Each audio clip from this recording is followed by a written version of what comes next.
신약성경 317페이지 빌립보서 1장 12절부터 18절까지 말씀인데요. 우리 천천히 한 목소리로 같이 봉독하겠습니다. 같이 봉독합니다.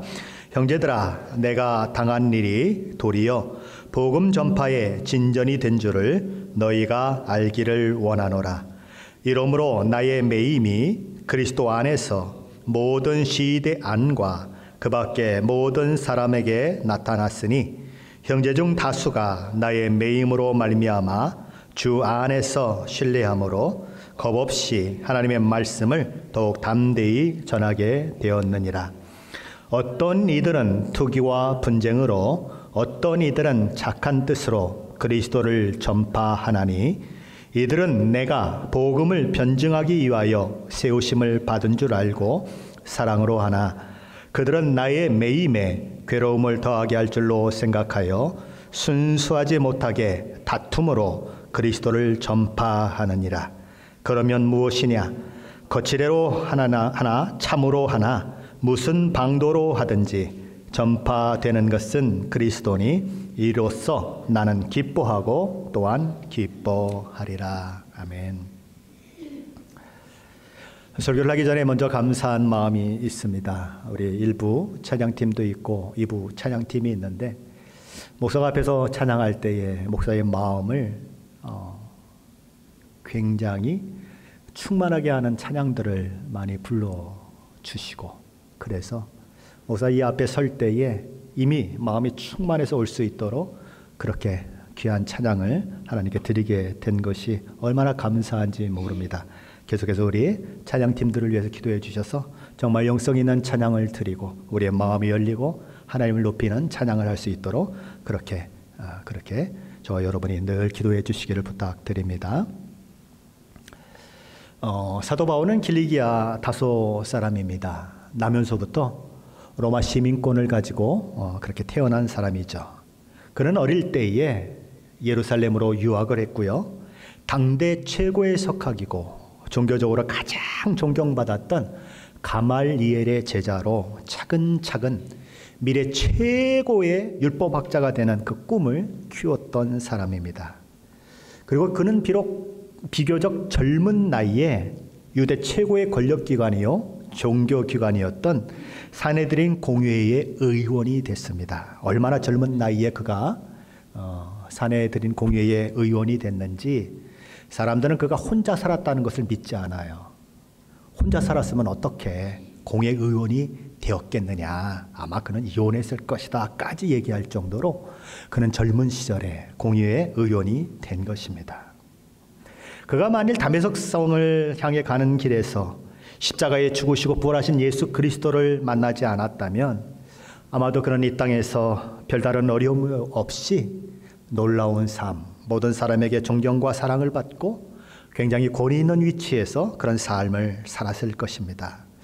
하지만 그는 부활하신 예수를 만났어요. 그 일은 그의 삶의 일생일대에 아주 획기적인 전환점을 만들어내는 것입니다.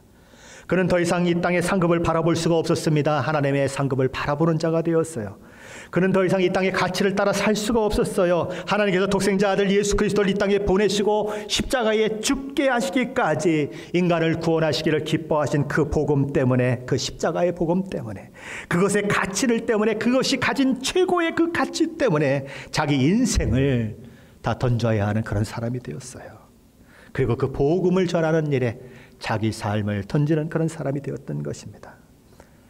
그런데 그의 삶은 바로 그 시간부터 망가지기 시작하지요. 지금 사도 바울이 로마 감옥에 갇혀 있는 것도 바로 복음을 사랑했기 때문이에요. 복음을 전하는 일에 그의 삶을 바쳤기 때문에 그런 일이 일어나고 있는 것입니다. 사도 바울이 죄수 아닌 죄수가 되어서 로마 감옥에 오게 된 것은 사도 바울이 3차 선교 여행을 끝나고 예루살렘을 방문할 때 일어납니다.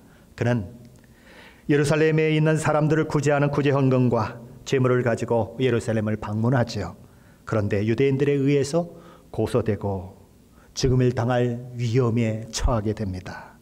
예루살렘에서 큰 소동이 있다고 하는 소식을 들었던 천부장은 급히 로마 병사들을 파송해서 무슨 일인가 알아보게 만들고 그것이 바울 때문에 알게 되고 바울을 데리고 이제 천부장의 병영으로 데려가게 되는 것입니다. 사람들이 얼마나 난리를 치고 따라오는지, 죽여라 죽여라 그러면서 따라오는지 사도 바울은 병사들의 손에 높이 들려서 그렇게 들어가야 했습니다. 그래서 겨우 로마 병사들에 의해서 목숨을 건졌죠. 모욕을 당합니다. 불의한 자 취급을 당합니다. 그는 죄가 없었어요. 그런데 유대인들의 눈치를 보고 있었던 로마 총독들 때문에 무려 2년 동안이나 가이사랴 감옥에 갇혀 있어야 했습니다. 그러는 사이에 이 가이사랴에 있었던 총독이 벨릭스에서 베스도로 바뀌죠. 베스도는 사도 바울에게 묻습니다. 유대인들의 요구에 따라서 바울을 예루살렘으로 보내고자 하는 마음을 가지고 묻죠. 내가 예루살렘에서 재판을 받겠느냐?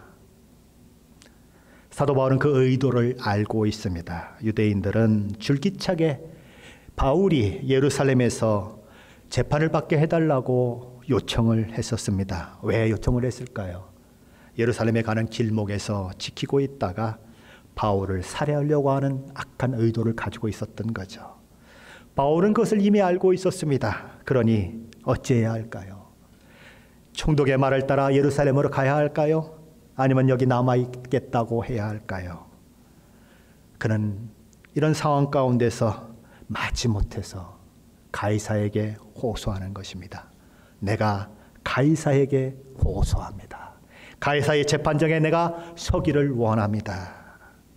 예루살렘으로 가는 길을 막을 수 있는 방법은 그것밖에 없었기 때문에 그는 가이사에게 호소하는 거죠. 그래서 그는 가이사에게 재판을 받기 위해서 로마로 호송되는 것입니다. 그러나 그 호송되어 가는 길은 그를 호송했던 로마 병사들과 함께 바울 일행을 엄청난 어려움에 처하게 만드는 것입니다. 바울은 말해요. 뭐라고 말하죠? 겨울입니다. 그리고 위험합니다. 그러니 우리가 가서는 안 됩니다. 여기 그냥 머물러 있어야 됩니다. 그런데 이 모든 것을 호송하고 있는 로마의 지휘관이 선장의 말을 듣는 것입니다. 선장은 여기는 너무 우리가 지내기는 작은 장소이니 큰 장소로 가자고 이야기하는 것입니다. 선장의 말이 바울의 말보다 더 설득력 있게 들렸고 로마의 이 호송 책임자는 배를 계속해서 몰게 되는 거죠. 바울의 말을 들었다면 고난도 없었을 텐데 바울의 말을 듣지 않고 선장의 말을 들었기 때문에 바울은 고난을 당하는 것입니다. 저 여러분이 이 땅에 사는 것도 마찬가지예요.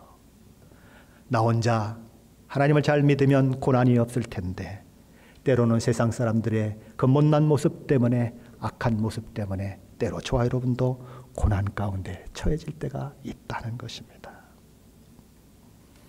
바울 일행은 배 타고 가다가 바다의 폭풍우를 만나요. 유라굴로라고 하는 광풍을 만납니다. 오늘날도 태풍이 발생을 하면 그 이름이 지어지는 것처럼 이 엄청난 겨울 바다에 몰아닥친 광풍, 미친 바람이라고 불려진 그 광풍의 이름은 유라굴로였습니다. 사도 바울 일행은 무려 14일 동안이나 해도 볼 수 없었고 달도 볼 수 없었고 별도 볼 수 없었습니다. 낮과 밤이 없는 캄캄한 바다, 바람과 파도가 사람의 생명을 삼킬 것처럼 그렇게 요동치는 그 바다에서 무려 14일 동안 고생했던 거죠. 짐들은 다 바다에 내던졌습니다. 마지막에는 배까지도 완전히 파손되고 말았습니다. 그러고 나서야 사도 바울과 배에 탄 사람들은 겨우 목숨을 건지죠. 그런 우여곡절 끝에, 그런 어려움 끝에, 그런 고난 끝에 사도 바울은 로마에 도착하는 것입니다. 개선 장군으로 도착하는 게 아니에요. 네로 황제의 판결에 따라서 죽을 수도 있는 죄인의 몸으로 불확실한 미래의 그런 상황을 가지고 죄수로 로마에 도착해서 그는 감옥에 갇혀 있는 것입니다. 그는 수많은 거리거리를 누볐습니다. 수많은 사람들을 만났습니다. 그리고 복음을 전했어요. 인류 역사상 가장 열정을 가지고 복음을 위해서 수고했고 가장 넓은 지역에 복음을 전했던 사도 바울은 이제 믿지 않는 영혼들을 만날 수도 없고 그들에게 복음을 전할 수도 없고 하나님의 나라에 대해서 가르칠 수도 없는 그런 상황을 만납니다. 묶인 상황을 만나는 거예요. 빌립보 교회 성도들은 그런 바울을 바라보고 있습니다. 아직 성숙한 믿음의 자리에 이르지 못한 연약한 믿음의 빌립보 성도들이 있다면 그들은 이런 사도 바울의 상황을 바라보며 어떤 생각을 하게 되었을까요? 정말 신앙적으로 열심을 다하는 사람, 충성을 다하고 하나님을 섬기면서 하나님의 공동체인 교회를 위해서 수고를 아끼지 않는 사람, 기도 많이 하는 목사가, 장로가, 권사가 갑자기 죽을 병에 걸렸어요. 그래서 어려움을 당하는 모습을 보게 될 때에 저와 여러분의 생각 속에는 어떤 생각이 들게 되나요? 하나님 정말 살아계신 것이 맞을까? 하나님이 살아계시다면 어떻게 저렇게 예수 잘 믿는 사람이 저런 고난을 당하는데도 그대로 내버려 두실 수 있단 말인가? 혹시 그런 생각이 들지 않으십니까? 사도 바울 당시를 살았던 빌립보 교회 성도들 중에서도 그렇게 연약한 믿음을 가진 사람들은 바울이 고난을 당하는 모습을 보면서 그런 생각을 할 수가 있었다는 것입니다. 그가 전한 복음이 무엇인가? 그가 전한 예수가 무엇이며 그가 전한 하나님이 누구신가? 정말 그 하나님이 살아계신 하나님이 맞으신가? 그런 회의가 들 수 있다는 거죠. 바울이 예수 그리스도를 퀴리오스, 주라고 선포했어요. 세상에는 또 다른 퀴리오스가 있는 것입니다. 주라고 선포되고 있는 로마 황제 네로가 있는 것입니다. 그러면 바울이 선포한 퀴리오스 주님과 세상이 자기가 주라고 말하는 퀴리오스 네로 황제가 있는데 누가 더 힘이 센 것인가? 아무리 보아도 네로 황제가 더 힘이 세어 보이는 것입니다. 고대 사회에서 사람들은 전쟁은 신들의 전쟁이라고 생각했어요. 신들의 전쟁이라고 하는 것이 무슨 말입니까? 내가 지면 내가 믿는 신이 지는 것입니다. 아무리 살펴봐도 지금 누가 지고 있습니까? 사도 바울이 믿는 신이 지고 있는 거죠. 그러므로 아직 예수 그리스도를 깊이 알지 못하는 초신자들에게는 회의가 오고 복음이 무엇인지 하나님이 누구신지 어지러울 수밖에 없는 거죠.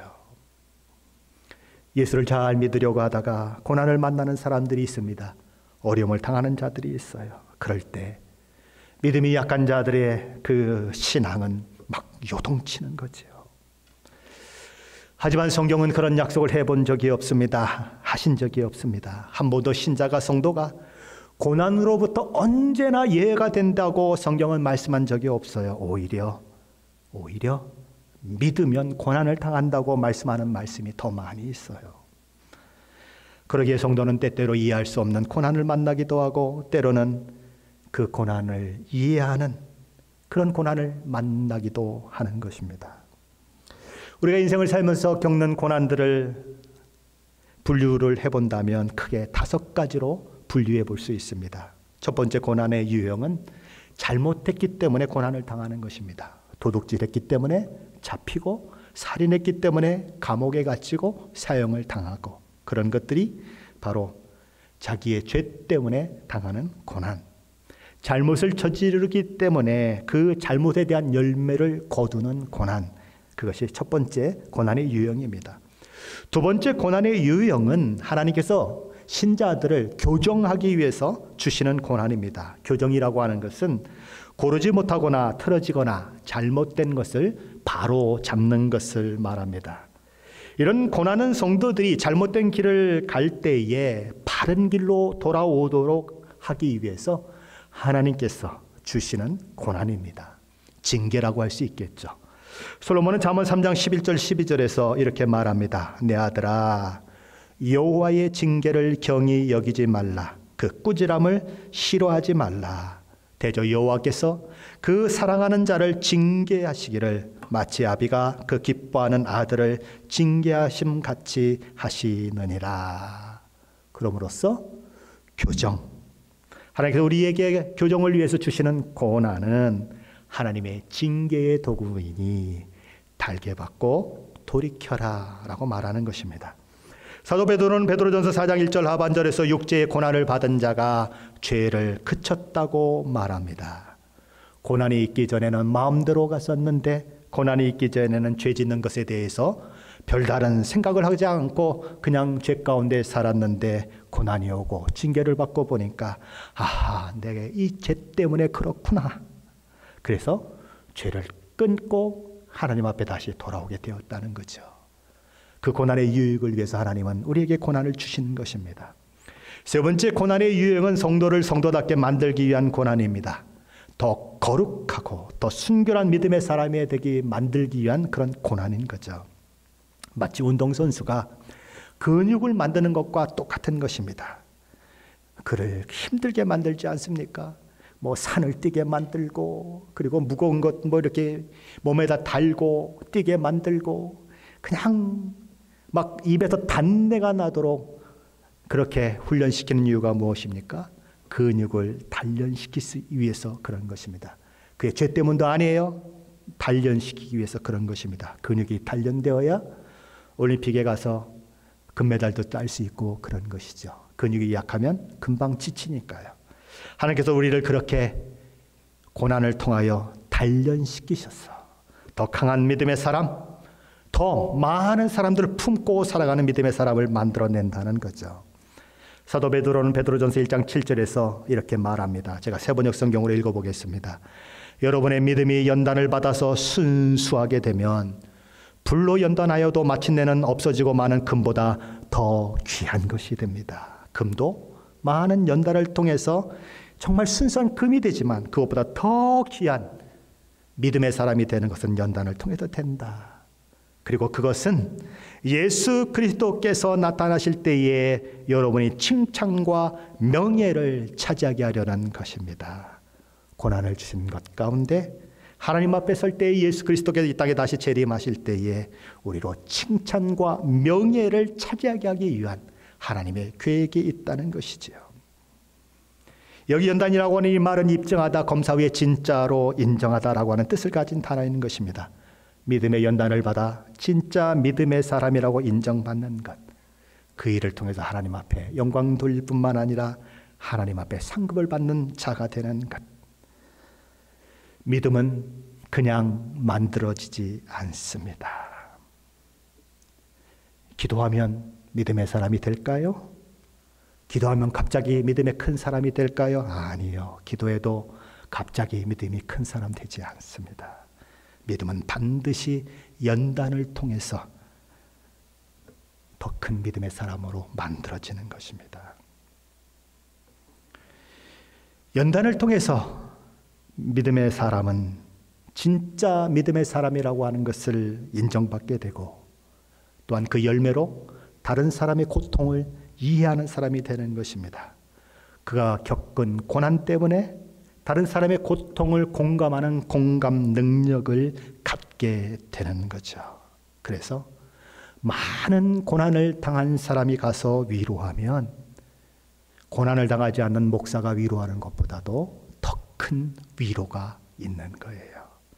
고난을 통해서 자기를 만든 사람은 그렇게 수많은 사람들을 위로하고 다시 세우는 그 일들을 하게 되는 거죠.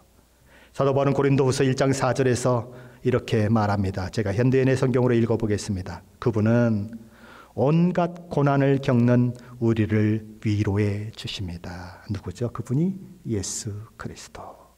온갖 고난을 다 겪으시고 십자가에서 죽으신 예수 그리스도는 고난을 겪는 우리를 위로해 주십니다. 그래서 우리가 하나님 앞에 받은 위로로 말미암아 고난당하는 사람들을 위로할 수 있게 하십니다. 고난당하신 예수 그리스도가 우리를 위로하신 것처럼 그 위로를 경험한 우리들 또한 다른 사람을 위로하는 그 일에 쓰임받을 수 있다는 거죠. 네 번째 고난의 유형은 하나님의 영광을 드러내는 수단으로 주어집니다. 이런 고난은 성도 자신에게 아무런 이유나 원인이 없습니다. 그러나 하나님은 그런 성도에게 알 수 없는 고난을 주시는 것입니다. 그래서 그 고난을 통해서 하나님의 뜻과 계획들이 이루어지게 만들죠. 성경에 나오는 사람 중에 대표적인 예가 요셉입니다. 요셉은 정말 억울하지요. 형들의 시기를 받아서 애굽의 노예로 팔립니다. 아버지에게서 가장 사랑을 받던 아들입니다. 형들이 입지도 못했고 다른 사람들이 입지도 못했던 왕족이나 귀족들이 입을 수 있는 채색 옷을 입고 그는 아버지 품에서 자란 자녀입니다. 그런데 졸지에 남의 나라, 낯설고 문화도 다르고 언어도 다른 남의 나라의 노예로 팔리는 것입니다.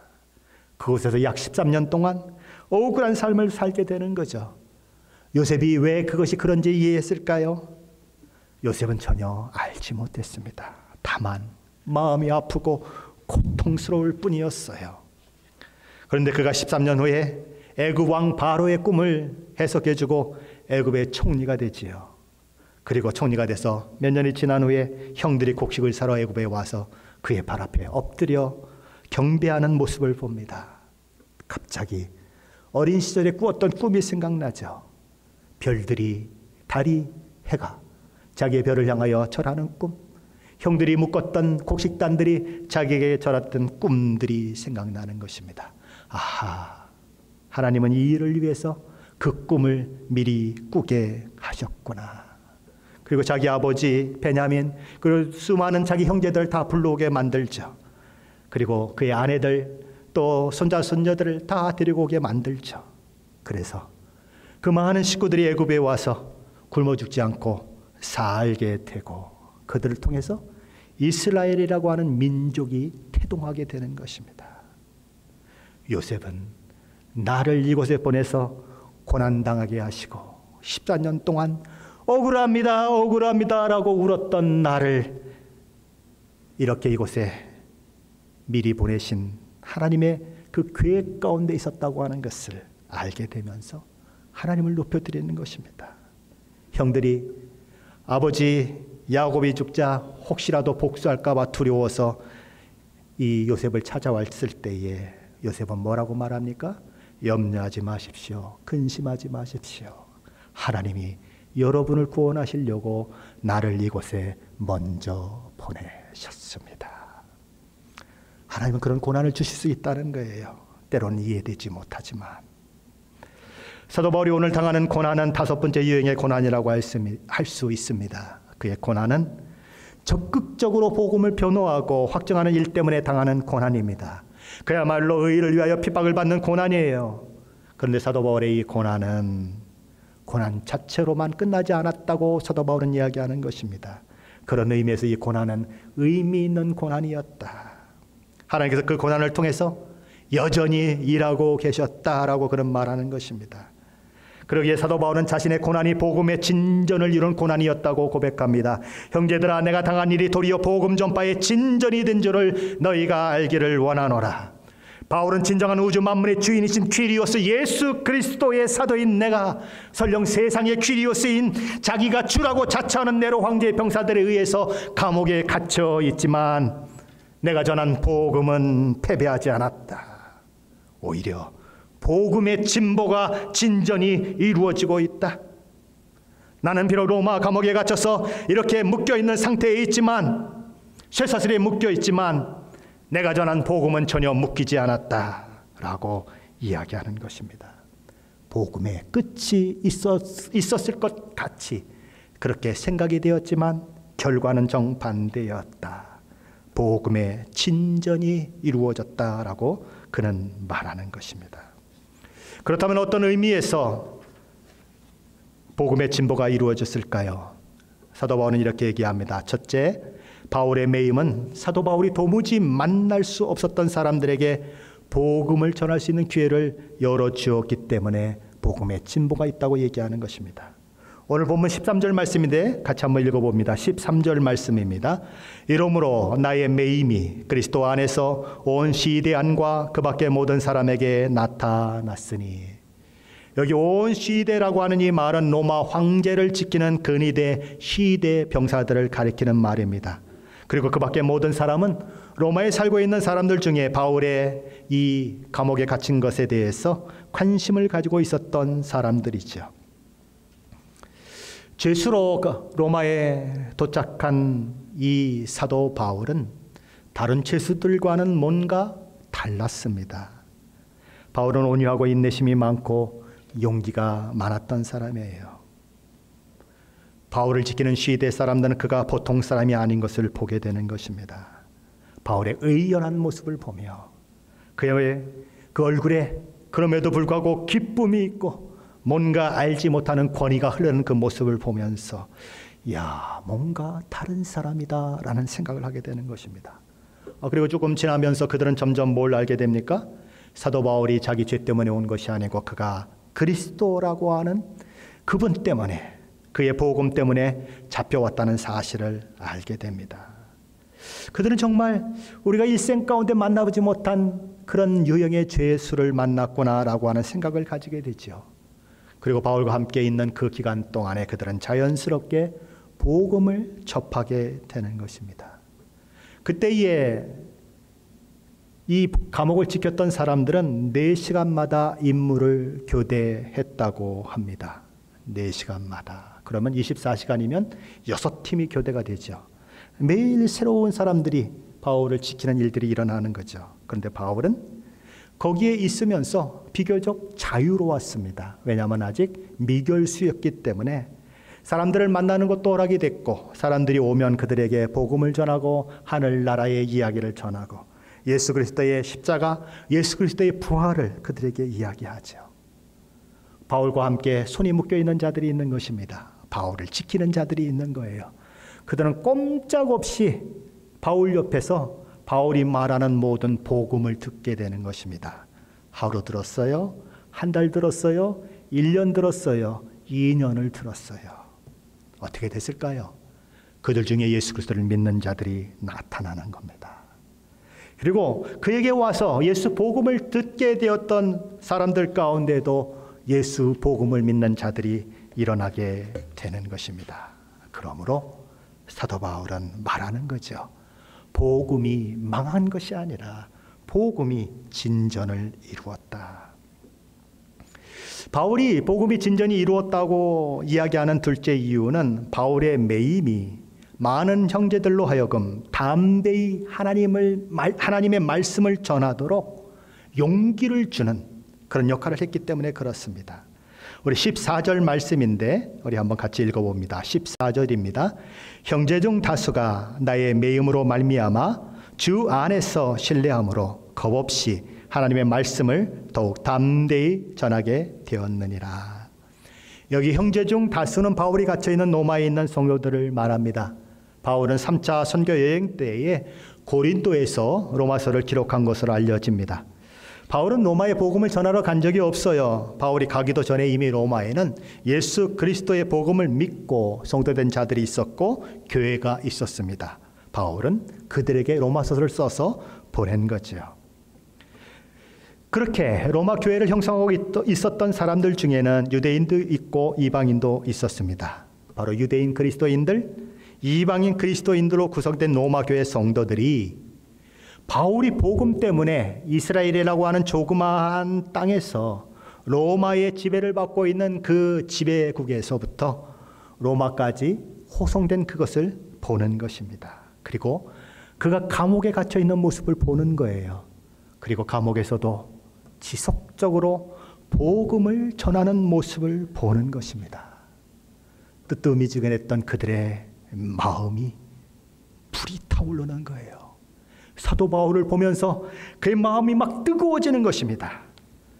저 여러분도 그런 것을 경험할 때가 있지 않습니까? 언제가 그렇죠? 간증 집회에 가서 한번 간증을 들어보세요.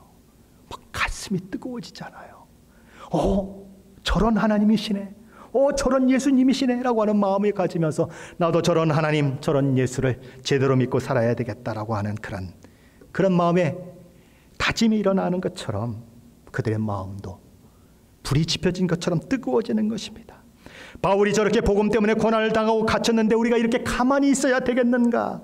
바울이 가진 복음이 우리가 가진 복음이고 바울이 전해야 할 복음이 내가 전해야 할 복음이 아닌가? 그들의 마음이 그런 마음이 되는 것입니다. 바울이 감옥에 갇혔다는 것이 그래서 그들의 믿음을 흔들기는커녕 주님에 대한 믿음이 더욱 확고해지게 만들고 복음을 큰 소리로 담대히 전하는 계기가 되었다는 것입니다. 어떻게 복음을 전했다고 말합니까? 겁없이 하나님의 말씀을 더욱 담대히 전했다고 기록하는 거예요. 전도는 어떻게 해야 할까요? 전도는 어떻게 해야 할까요? 사람들은 말합니다. 전도를 말로 하는 시대는 끝났습니다. 이제는 삶으로 보여지는 전도를 해야 합니다. 삶이 곧 전도입니다. 예수 믿는 성도가 거룩하고 깨끗하게 살면 그 삶은 불신자들에게 영향을 미칠 것입니다. 그런 입으로 전할 필요가 없습니다. 삶으로 전하면 충분합니다라고 이야기하는 분들이 있습니다. 그런데 오늘 말씀은 아니라고 말하는 거예요. 아니다. 삶으로 전도해야 하지만 노마 교회의 성도들처럼 겁없이 하나님의 말씀을 더욱 담대히 전해야 하는 것들이 있어야 한다. 두 가지가 병행되어야 한다는 것입니다. 삶으로도 전해야 하고 말로도 전해야 한다. 그런데 바울은 복음의 진보가 이루어지긴 이루어지는데 두 가지 동기를 가지고 복음을 전하는 자들을 인하여서 이루어진다고 이야기하는 거예요. 빌립보서 1장 15절로 17절 말씀입니다. 15절로 17절 말씀 함께 읽어보겠습니다. 어떤 이들은 투기와 분쟁으로, 어떤 이들은 착한 뜻으로 그리스도를 전파하나니 이들은 내가 복음을 변증하기 위하여 세우심을 받은 줄 알고 사랑으로 하나 그들은 나의 매임에 괴로움을 더하게 할 줄로 생각하여 순수하지 못하게 다툼으로 그리스도를 전파하느니라.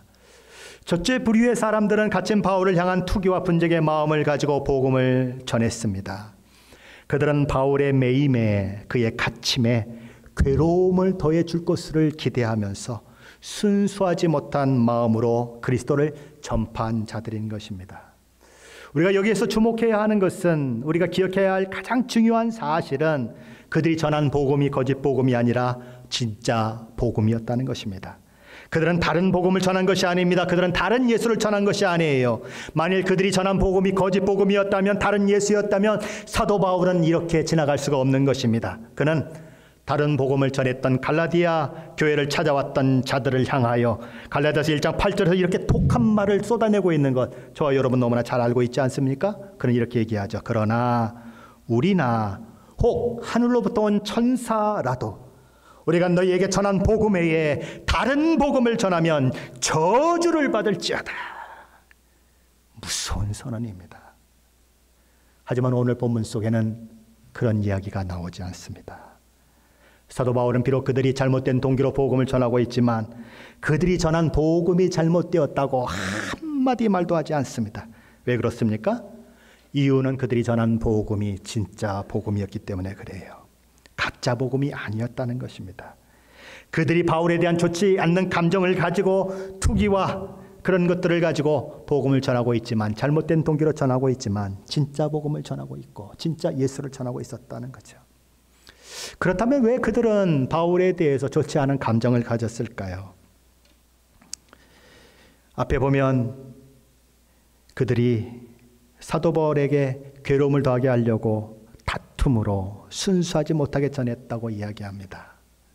그렇다면 그들에게 시기심과 질투심이 있었다고 볼 수 있지요. 어떤 시기심과 질투심이었을까요? 이런 우스갯소리가 있죠. 목사는 자기보다 훌륭한 목사를 결코 부흥 강사로 부르지 않습니다. 왜 부르지 않아요? 그 부흥 강사가 왔다가 너무 잘해 놓으면 자기가 완전히 창피하게 되잖아요. 그래서 안 부른다는 거예요. 염려하지 마십시오. 저는 저보다 훌륭한 사람 많이 부를 거예요. 그것처럼 로마 교회에 지도자들이 있었습니다. 바울이 오기 전까지 이 지도자들은 그 교회의 지도자로서 아주 교회를 잘 인도하면서 명성도 떨치고 이렇게 존경을 받았어요. 근데 바울이 왔는데 이건 게임이 안 되는 것입니다. 이게 비교 대상이 안 되는 거예요. 바울 때문에 완전히 망가지는 거예요, 쉽게 말하면. 그러니까 어떻게 되죠? 시기심이 일어나는 것입니다. 질투가 일어나는 거예요. 그런데 바울이 갇혀 있지 않습니까? 그러니까 이때다. 바울보다 우리가 얼마나 뛰어난 사람인 줄을 보여줄 때다. 방법은 뭐가 있어요? 하나님의 사람은 하나님의 사람이니까 거짓을 할 수는 없고 복음을 막 전하자. 그래서 우리가 복음을 전한 그것이 이 땅에 얼마나 놀랍게 역사하는지를 보여주자. 바울보다 더 뛰어난 사람임을 보여주자. 그런 생각을 하게 되는 것입니다. 잘못된 동기로 복음을 전했지만 그들은 순수한 복음을 전한 거죠. 그와 달리 둘째 부류의 사람들은 정말 순수한 마음으로 복음을 전한 사람들이 있는 것입니다. 바울이 복음을 변호하고 확정하는 일에 쓰임받았다는 사실을 알고 바울이 그것 때문에 고난을 당한다는 것을 알고 그들은 바울을 사랑하는 마음으로 복음을 전하는 것입니다. 그가 매여 있으니 많은 사람을 만날 수 없지 않는가? 우리라도 각성해서 복음을 전하자. 그래서 이곳저곳을 돌아다니며 바울이 전한 복음을 바울을 사랑하는 마음으로 전한 자들이 있는 것입니다. 동일한 복음이에요. 진짜 복음이에요. 동일한 예수 그리스도를 전하고 있어요. 그런데 서로 반대되는 동기를 가지고 복음을 전한 사람들이 있었다는 것입니다. 그렇다면 사도 바울은 이런 두 부류의 사람들에 대해서 어떤 태도를 취했을까요? 오늘 본문 18절 말씀인데 함께 읽어보도록 하겠습니다. 18절 말씀입니다. 그러면 무엇이냐? 거칠애로 하나 참으로 하나 무슨 방도로 하든지 전파되는 것은 그리스도니 이로써 나는 기뻐하고 또한 기뻐하리라. 바울은 자신이 잘못된 동기로 복음을 전하는 사람들 때문에 서로 더 많은 어려움, 더 많은 고난을 당한다고 하더라도 나는 기뻐하고 또한 기뻐하리라 라고 선언합니다. 잘못된 동기로 복음을 전하는 자들 때문에 나의 인격이 손상을 입고 내 마음이 아픔을 겪는 한이 있어도 복음이 전파된다면 나는 기뻐하고 또한 기뻐하리라 라고 선언합니다. 그러면 무엇이냐? 거칠애로 하나 참으로 하나 무슨 방도로 하든지 전파되는 것은 그리스도니 이로써 나는 기뻐하고 또한 기뻐하리라. 놀라운 고백이에요. 어떤 동기로 복음을 전하는가 나는 보지 않겠다. 그들이 무엇을 전하는가, 진짜 복음을 전하는가, 예수를 증거하는가, 나는 그것을 보겠다라고 선언하는 것입니다. 그들의 동기가 나를 해하려는 것이고 그들의 동기가 나를 찍어 누르려고 하는 것이고 나는 그 동기를 보지 않겠다. 예수가 증거된다면, 복음이 증거된다면 나는 기쁘고 또 기쁘다. 사도 바울의 고백인 것입니다. 그럼 우리는 이런 질문을 한번 해볼 수 있습니다. 잘못된 동기로 욕심을 가지고 자기를 드러내려고 복음을 증거해도 복음은 능력이 있을까요? 그 복음은 생명을 살리는 복음이 될 수 있을까요? 사도 바울은 그렇다고 말하는 것입니다. 왜요? 예수 그리스도만 증거되면 나는 기뻐하고 기뻐한다는 얘기 속에는 그럴 수 있다는 긍정의 표현이 있는 것입니다. 복음은 사람에 의해서 좌우되지 않습니다. 그 사람이 어떤 사람인가 하는 것에 대해서 좌우되지 않습니다.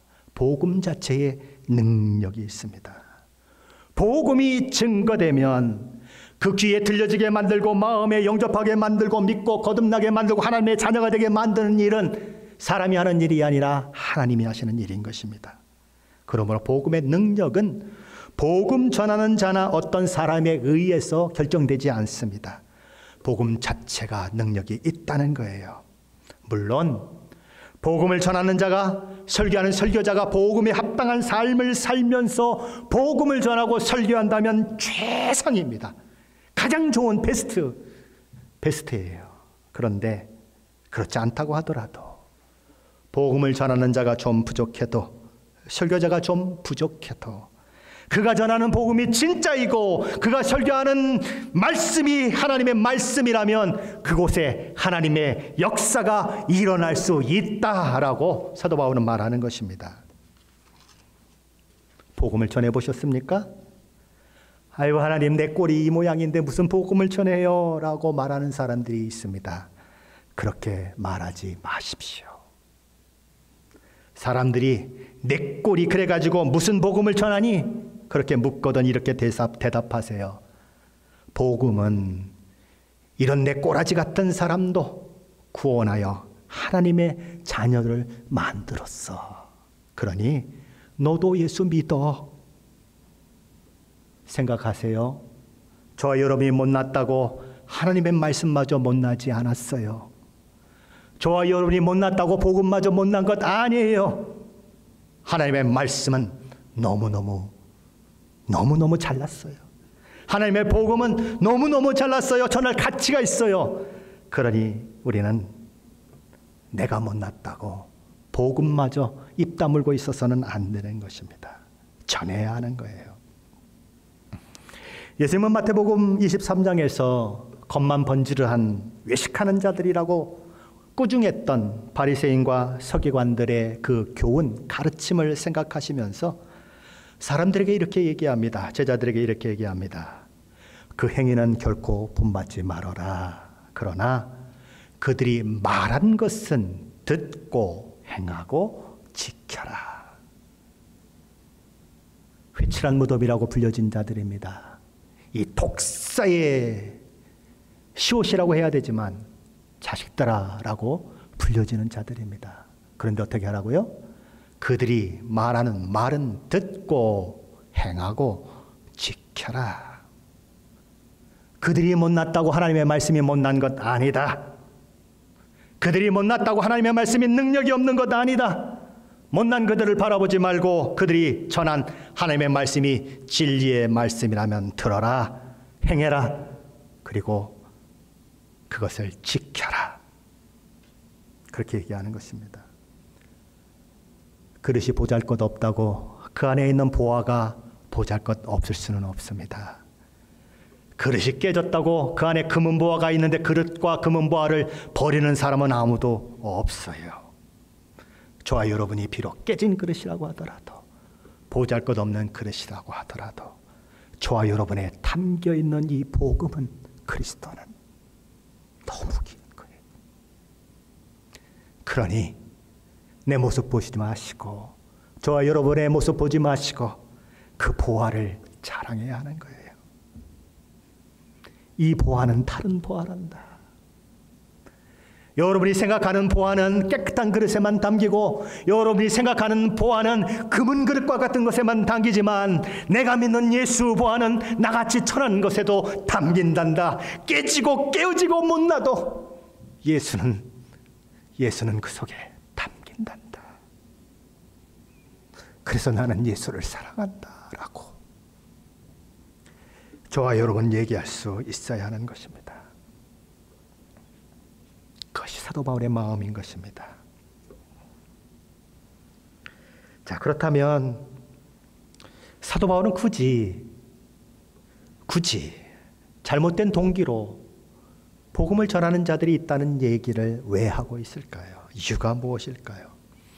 첫 번째 이유는 자신이 매어 있지만 어떤 방법이든지 하나님의 복음은 매이지 않는다는 사실을 빌립보 성도들에게 알리기 위해서 그런 것입니다. 둘째는 그리스도인 공동체 안에는 선한 마음을 가지고 열심을 부리는 사람들이 있는 반면에 그 마음 가운데 악한 동기를 숨기든지, 아니면 자기가 높아지려고 하는 생각이든지, 아니면 직분에 관심이 있든지, 이런 여러 가지 잘못된 동기에 의해서 열심을 부리는 사람이 있다는 것을 가르쳐 주기 위해서 그런 것입니다. 교회 안에는 순수한 동기로만 섬기는 사람이 있지는 않다라는 것을 보여주는 거죠. 바울은 그러기에 그들의 악한 동기를 다 알면서도 그들을 통해 복음이 전파되고 예수 그리스도가 증거되는 것 때문에 나는 기뻐한다고 선언하는 것입니다. 사도 바울은 자신에게 해를 끼치기 위해서, 자신에게 더 큰 어려움을 닥치게 할 목적으로 저들이 열심을 다해 복음을 전하는데도 불구하고 복음만 전파된다면, 예수 그리스도만 증거된다면 나는 기뻐하고 또 기뻐하겠다고 선포합니다. 어떻게 그럴 수 있었을까요? 사도 바울의 기쁨의 근원이 자기 자신에게 있는 것이 아니라 늘 예수 그리스도께 있었기 때문에 그것이 가능한 거예요. 사도 바울이 만일 자기에게 주목했다면, 사도 바울이 만일 자기의 자존심, 자기의 지위, 자기의 영광에 주목했다면 그는 결코 기뻐할 수 없는 것입니다. 이것들을 하면서 일을 갈 거예요. 그는 서신서를 보내면서 자신을 뭐라고 표현하지요? 나는 예수 그리스도의 종입니다라고 표현합니다. 나는 예수 그리스도의 보냄을 받은 사도라고 표현합니다. 종이라고 표현했던 그 표현이, 사도라고 표현했던 그 표현이 거짓이 아니라고 하는 것을 사도 바울은 이 말씀을 통해서 아주 분명하게 보여주고 있습니다. 종이 누구입니까? 사도가 누구입니까? 자기를 드러내는 것이 아니라 주인을 드러내는 사람이요, 자기를 보내신 예수 그리스도를 드러내는 사람이 바로 사도인 것입니다. 주님이 드러나고 예수 그리스도가 드러나니까 기쁜 거예요. 너무 기쁜 거예요. 예수 믿는 사람들만 그럽니까? 예수 안 믿는 사람들도 자기가 모시고 있는 대통령이 잘 되면 너무 기뻐하는 거예요. 그런데 오늘 우주 만물의 주인이시고 자기를 위해 십자가를 지신 예수 그리스도가 영광을 받는데 어찌 사도 바울이 기뻐하지 않을 수 있겠습니까? 그는 예수 그리스도의 영광이 돌려지는 그 일들 때문에 가슴이 벅찬 거예요. 그래서 말하는 것입니다. 나는 망해도 좋습니다. 예수 그리스도가 흥할 수만 있다면, 내가 망하고 예수 그리스도가 흥할 수만 있다면 나는 기뻐하고 또 기뻐하겠습니다. 이 고백은 마치 예수님이 오심을 예비했던 세례 요한의 고백과 비슷한 고백입니다. 세례 요한이 무엇이라고 고백합니까? 그는 예수 그리스도는 흥하여야 하겠고 나는 쇠하여야 하리라 라고 그는 고백합니다. 우리는 오랜 신앙생활을 하고 있습니다. 우리는 왜 신앙생활을 하면서 활력이 없을까요? 기쁨을 잃어버릴까요? 왜 불만과 불평과 그런 것들이 우리 입술을 통해서 그렇게 많이 이야기될까요? 사도 바울의 마음, 세례 요한의 마음을 놓쳤기 때문에 그렇습니다. 우리의 시선이 예수 그리스도가 아니라 우리 자신에게 집중되어 있기 때문입니다. 자존심 상한다고요, 기분 나쁘다고요, 그러면서 흥분하고 화가 나고 예수 안 믿겠다 하고 교회 떠나겠다고 하는 이유들이 어디서 일어납니까? 신학에 활력도 없고 기쁨도 없고 평강도 없는 일들이 어디서 일어납니까? 예수를 놓쳤기 때문에 그래요. 누가 영광을 받아야 하는지, 누가 높아져야 되는지를 모르고 내가 높아지겠다고, 내가 영광을 받겠다고 그러다 보니까 기쁨도 없고 평강도 없고 신앙에 활력도 없는 거예요. 오직 불평과 불만. 어떠세요? 때로는 저는 제 입을 막 때리고 싶은 생각이 있을 때가 있어요. 이놈은 입아 좀 잠잡고 있어라 그러고 싶을 때가 있어요. 신앙의 본질을 잃어버린 모습들. 예수님은 흥하여 하겠고 나는 쇠하여야 하리라. 거칠애로 하나 참으로 하나 무슨 방도로 하든지 전파되는 것은 그리스도니 나는 이로써 기뻐하고 또한 기뻐하리라. 제 고백이 되어야 하고 여러분의 고백이 되어야 하는 그런 고백인 것입니다. 그래야 신앙생활에 기쁨이 있어요. 그래야 신앙생활에 활력이 있어요. 누가 뭐라고 해도 예수가 영광 받는다면 I don't care. 나는 기뻐요. 나는 기뻐요. 나는 기쁘게 믿음의 길을 가겠어요. 나는 기쁨의 신앙의 삶을 살겠어요. 예수가 높아지는데 뭐가 대수예요? 사도 바울의 고백이에요. 그 기쁨이 있어야 세상을 이길 수 있어요. 그 기쁨이 있어야 세상에 나가서 복음을 전할 수 있어요. 혼자 찡그러지고 혼자 불평불만하고 그런데 어떻게 복음을 전해요? 너나 잘 믿어. 네 얼굴 그 모습이나 고치고 그리고 예수 믿으라 그래. 그런 소리밖에 못 들어요. 내가 믿는 예수가 누구인지 다시 확인하세요. 내가 무엇 때문에 교회를 다니는지, 내가 왜 수십 년 예수를 믿는다고 고백하는지 다시 확인하세요. 그리고 예수 십자가 앞에 다시 서세요. 목사의 타이틀이 중요하지 않아요. 장로의 타이틀 중요하지 않아요. 하나님 앞에 신자만 있는 거예요. 목사가 신자 아니에요. 장로가 신자 아니에요. 하나님 앞에는 믿는 신자만 있는 거예요. 진짜 신자가 됐어요. 목사인 저도 진짜 신자가 돼야 하고 여러분도 진짜 신자가 돼야 해요. 그래서 예수 복음을 가진 자로 기쁨과 평강을 누릴 뿐만 아니라 예수 복음을, 내 안에 있는 그 예수, 나를 평강 가운데 두시고 기쁨 가운데 두신 예수를 전하는 자들이 되어야 하는 것입니다. 그런 은혜와 복이 제게도 있고 여러분들에게도 있으시기를 예수 그리스도 이름으로 간절히 축원합니다.